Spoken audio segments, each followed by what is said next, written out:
Assalamu alaykum hörmətli görürmənlər. Uyğur Axbarat Mərkəzinin Abdəli xəbərlər proqramısına xoş gəldiniz. Mən Muhammed Əzət. Bugün seyşənbə.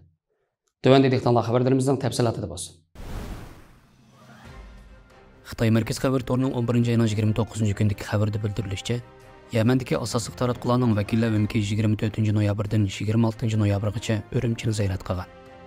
Bu vakillar Urumchi xalqaro cho'ng bozori, atalmish Şinjan san'at institutining 12 muqam ko'rgazma zali, atalmish Islom instituti, atalmish Şinjan televiziya stansiyasi qatorliq joylarni ziyorat qilgan. Vakillar atalmish Şinjanda jamiyatning intayin muqimligi, millatlarning ittifoqligi va har qaysi millatlarning diniy erkinligi hamda gullanayotgan madaniyatni o'z ko'zi bilan ko'rganligini aytishgan. Shundaqla taraqqiy qilayotgan atalmish Şinjanda Xitoy hukumatining muqimlik, gullanish va taraqqiyotini ilgari surishda qilgan barliq tirishchanligini eg'iz-eg'izga tegmay maqtashgan.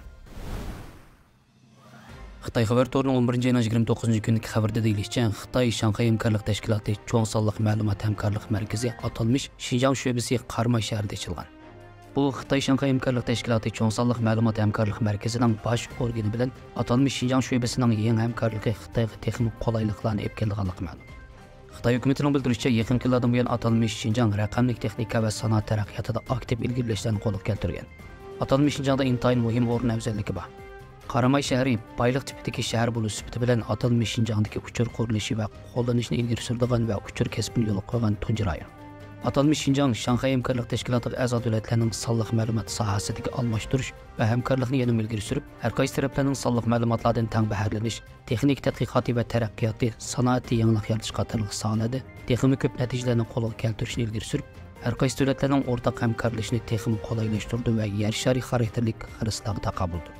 Hamda Shanxay hamkorlik tashkilotiga a'zo davlatlarning aloqador organlar bilan almashtirish va o'zaro o'rganishni kuchaytirib, kengashish va o'rtaq ilgirlash, ul aslaha qurilishi, birlashma tadqiqot, sanoat hamkorligi, mahorat mashq qatorliq taraflarda ko'p tarafli hamkorlik o'rnatishda aktiv rol o'ynaydi.